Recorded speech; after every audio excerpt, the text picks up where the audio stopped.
Karibu katika Matukio Daima Habari kwa siku hii ya leo. Huu hapa ni muktasari wake. Wananchi washauriwa kuzungumza ili kuepuka msongo wa mawazo. Hasa kwa vijana mara nyingi ni watu ambao wanafanya matukio mengi sana kwenye jamii, kwa sababu kwenye hadithi za Mtume anasema kwamba ujana nusu ya wazima. Anafanya jambo kwa nafikiri baadaye ningejua. Mamia washiriki mazishi ya familia moja waliodaiwa kuuawa na mama wa familia hiyo kabla naye kujitoa uhai. Ukweli amekujulisha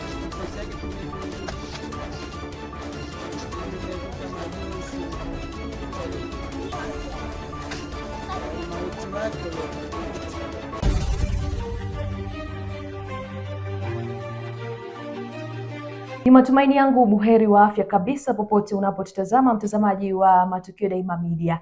Hii ni Matukio Daima Habari, langu jina ni Shamia Rajabu. Na mimi ni Emmanuel Manonga. Karibu tuwe sote kuanzia mwanzo mpaka tamati wa taarifa hii ya habari kwa siku hii ya leo. Tukianzia katika mkoa wa Iringa ambapo wanajamii wameshauriwa kujenga tabia ya kuzungumza na watu wanaowaamini wanapokumbana na changamoto za maisha ili kuepukana na athari za msongo wa mawazo. Ushauri huo umetolewa na mlezi na mshauri wa wanafunzi kutoka Chuo Kikuu cha Ruaha Catholic University Ruku, Martha Dominic Magembe, kufuatia kuongezeka kwa matukio yanayohusishwa na msongo wa mawazo katika jamii. Tukimwona mwenzetu ana dalili kama hizo, washauri nasani wengi, watu waliosoma masuala ya kushauri wapo wengi kwenye jamii zetu, lakini sisi wa Tanzania hatuna hizo desturi sana. Kwa ninaweza nikashauri kwamba tukimwona mtu ameonyesha dalili hizo, kuwa na wasiwasi, kutoa mawazo mabaya, anafika mahali mtu anasema nitajiua na nini, yaani ukimwona mtu yuko kwenye dalili kama hizo, basi unaweza ukamshauri, unaweza ukamwelekeza. Hata inawezekana kabisa wewe ukawa sio mshauri, uelewi masuala ya ushauri kwa ujumla wake, lakini unamwamini kabisa fulani kwenye hii jamii yetu. Kwa mfano, kwa wale waliosoma ualimu, tuna walimu wengi kwenye jamii yetu, walimu wote wamesoma haya mambo ya kushauri. Kwa unaweza kumwelekeza, muone mwalimu fulani akushauri kutokana na mazingira yetu na jamii yetu mahali tulipo. Lakini pia tunao wazee wana hekima, umwelekeze, muone mtu fulani, mtu mzima.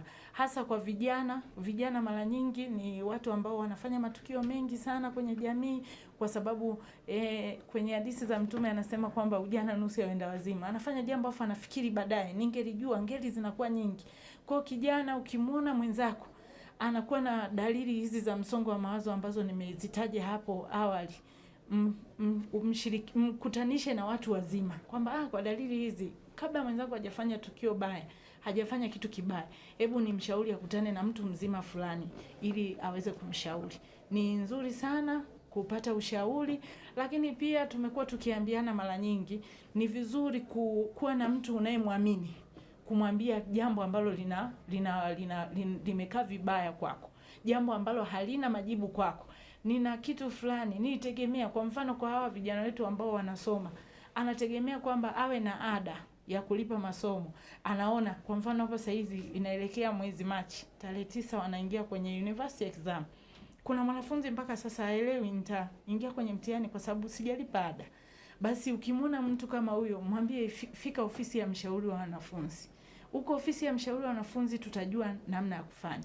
Lakini pia inawezekana kabisa mzazi hawezi kulipa hii ada, basi akifika huku tutajua namna ya kufanya. Kwa hiyo vijana wenyewe waweze kuambiana kwamba tuwafikie watu wazima, wao ni majibu ya matatizo yetu sana. Kwa hiyo ninashauri hata jamii nzima kwa ujumla, wanasema kwamba mwambie siri yako mtu unayemwamini. Ni kweli ni siri yako, ni mahusiano yanakusumbua na nini, kuna mtu kwenye jamii unamwamini, hata mmoja, mwambie nimeuziwa mahali fulani, nimeachwa, nimefanyiwa kitendo cha kikatili, pengine siwezi kustahimili. Mwambie mtu unayemwamini. Ile hali ya kumwambia kuna nafuu kubwa unaipata. Lakini pia katika ile kumwambia kuna majibu, lazima mtu atakupa majibu, atakushauri, fanya hivi, nenda hapa. Inawezekana kabisa na wewe unayeshauri ukawa uwezi kushauri, huna majibu, wewe sio mtaalamu wa ushauri, lakini na wewe una mtu wa kumsaidia mwenzio kwamba nenda muone fulani atakusaidia. Kwa nadhani jamii yetu tukienda hivyo itatupunguzia sana tatizo la kuwa na msongo wa mawazo na kupelekea kufanya matukio mabaya. Mamia ya wakazi wa kijiji cha Mgama wilayani Iringa wameshiriki katika mazishi ya watu watatu wa familia moja waliodaiwa kuuawa na mama wa familia hiyo kabla naye kujitoa uhai. Tukio hilo limeacha simanzi na mshangao mkubwa kwa wananchi wa kijiji hicho. Kwa mujibu wa taarifa zilizopatikana, inadaiwa kuwa Gaspar Lusasi ambaye ni mume wa Sabina Pila pamoja na mjukuu wao Rayvanny Mufikwa walipoteza maisha baada ya kudaiwa kupewa sumu na Sabina ambaye baadaye alidaiwa kunywa sumu na kujinyonga. Mbali zaidi, wawili kwa maana baba aligongwa na kitu kizito sehemu ya kichwa, pamoja na mtoto mdogo ambaye ni wa darasa la pili aligongwa na kitu kizito na kisha kunyweshwa na sumu. Lakini mama inaonekana kwamba shingoni alikufa kwa kukosa pumzi baada ya kukabwa na kamba. Kwa hiyo hizo ndizo taarifa ambazo tulizipokea hapa kama mrejesho wa wataalamu wa afya baada ya kuchunguza. Lakini mama yetu ama familia hii tunawafahamu. Mzee wetu Gaspar Lusasi ambaye ndo baba mwenye nyumba hii, nakumbuka mpaka mwaka 2004 alikuwa ni mwenyekiti wetu wa kijiji cha Mgama, ambapo aliweza kufanya mambo mengi sana katika uongozi wake. Jambo kubwa na moja ambalo nalikumbuka, mzee wetu aliweza kutusimamia kwenye uanzilishi wa ujenzi wa shule ya msingi Katenge, ambayo mpaka sasa ina miaka karibia 8 hadi 9 tangu imeanza kuwatoa wanafunzi wa darasa la 7. Bali na hiyo, mwaka 2019 mzee wetu bado kutokana na mapenzi mema ya wananchi walimrudisha na kuja kumpa tena ujumbe wa halmashauri ya kijiji kwa tiketi ya Chama cha Mapinduzi kama ilivyokuwa hapo awali akiwa mwenyekiti wa kijiji. Bado alihudumu kwa miaka 5 mpaka 2024. Lakini nje hapo mzee wetu alikuwa ni mkulima. Upande wa mama yetu alikuwa ni mjasiriamali na mwanzilishi wa masuala ya vikundi vya kina mama ya kuweka hisa, kukopeshana na masuala ya kujitegemea kwa kina mama hapa katika kijiji cha Mgama. Kwa hiyo alijishughulisha na masuala ya ufugaji wa kuku, kilimo cha mazao mbalimbali ya biashara katika kijiji hiki cha Mgama akiwa hapa nyumbani. Mbali na hapo, mtoto huyu Rayvanny Mufikwa alikuwa ni mwanafunzi wa darasa la pili katika shule yetu ya msingi Mgama. Kiufupi, hivyo ndivyo ninavyoweza kuwatambua hawa ndugu zetu waliotutoka kwa sasa. Asante. Kabla ya umauti wake miaka ya nyuma aliwahi kuwa mwenyekiti wa kijiji, na kijiji chetu ni kweli aliongoza vizuri sana. Wananchi tulimpenda hadi pale alipoweza kustaafu yeye mwenyewe. Huyo kwa mama Sepila ni mama aliyekuwa jasiriamali mzuri, anapambana kama mwanamke, anaunda vikundi mbalimbali wakati wa uhai wake na alipokuwa na nguvu za kufanya kazi. Na mpaka sasa ni kweli ametuhuzunisha, kifo chake kimetuhuzunisha, kimetupa majonzi makubwa mno kwa umauti wake uliokuta.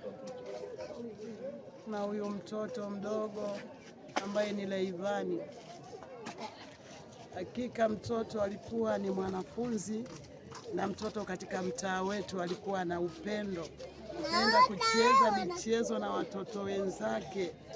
Lakini tunashangaa, tunaambiwa jamani, katika hii nyumba watu wote watatu wamekufa.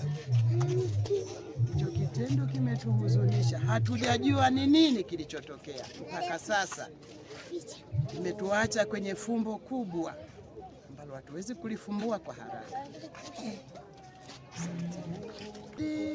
Kama wagonjwa wapo na wanajua ndugu yao wanaumwa, ni vizuri kwa hali na mali wapambane ili kuweza kumpeleka ndugu yao kwenye vipimo, na tunao madaktari, tunao washauri wazuri ambao wakishauri basi yule ndugu atapata matibabu, kuhudumiwa, akawa anaishi kwa furaha na amani na utulivu kwenye mji wake. Mbunge wa jimbo la Kigoma Kusini, Nuru Kashakari, ameitaka serikali kuelekeza fedha za mradi ya maendeleo kujenga daraja la mto Maragasi lililopo Ilagala, wilaya ya Uvinza, mkoani Kigoma, akisema kutokuwepo kwa daraja hilo kunasababisha vifo vya wajawazito na watoto pamoja na kudorotesha uchumi wa eneo hilo. Akizungumza katika kikao cha bodi ya barabara mkoa wa Kigoma, Kashakari amesema mradi huo umechukua zaidi ya miaka 20 tangu kufanyiwa upembuzi yakinifu bila utekelezaji. Daraja lile pale usanifu umechukua miaka 20. Kila siku anatueleza tuko kwenye usanifu.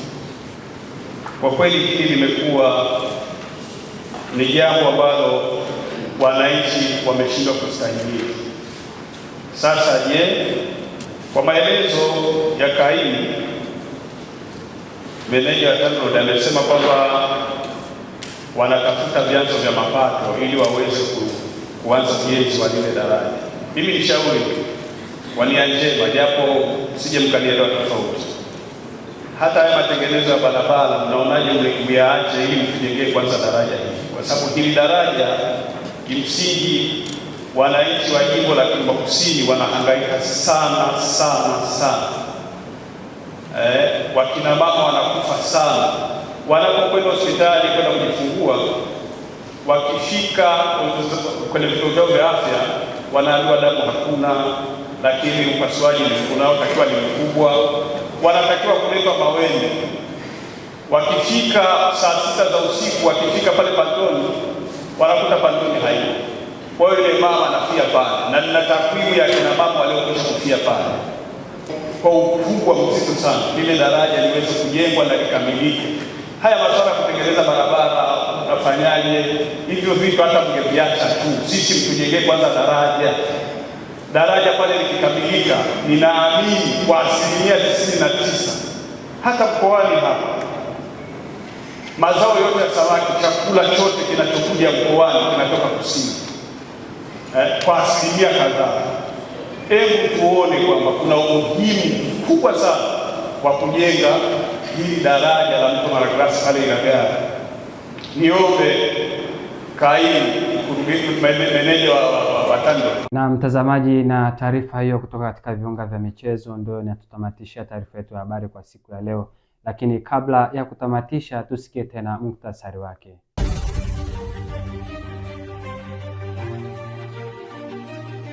Karibu katika Matukio Daima Habari kwa siku hii ya leo. Huu hapa ni muktasari wake. Wananchi washauriwa kuzungumza ili kuepuka msongo wa mawazo. Hasa kwa vijana mara nyingi ni watu ambao wanafanya matukio mengi sana kwenye jamii, kwa sababu kwenye hadithi za Mtume anasema kwamba ujana ni nusu ya uzima. Anafanya jambo kwa nafikiri baadaye ningejua. Mamia washiriki mazishi ya familia moja waliodaiwa kuuawa na mama wa familia hiyo kabla naye kujitoa uhai. Kweli ametuhuzunisha.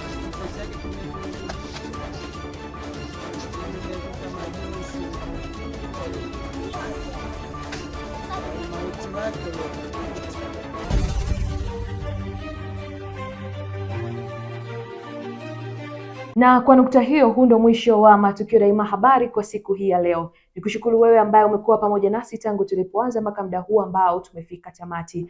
Langu jina ni Shamia Rajabu. Na mimi ni Emmanuel Manonga. Naam, nikusitu kwamba usiache kuendelea kutufuatilia kwenye mitandao yetu ya kijamii ikiwemo Instagram, Facebook pamoja na X. Lakini kama hujasubscribe YouTube channel yetu, basi fanye kusubscribe mtazamaji.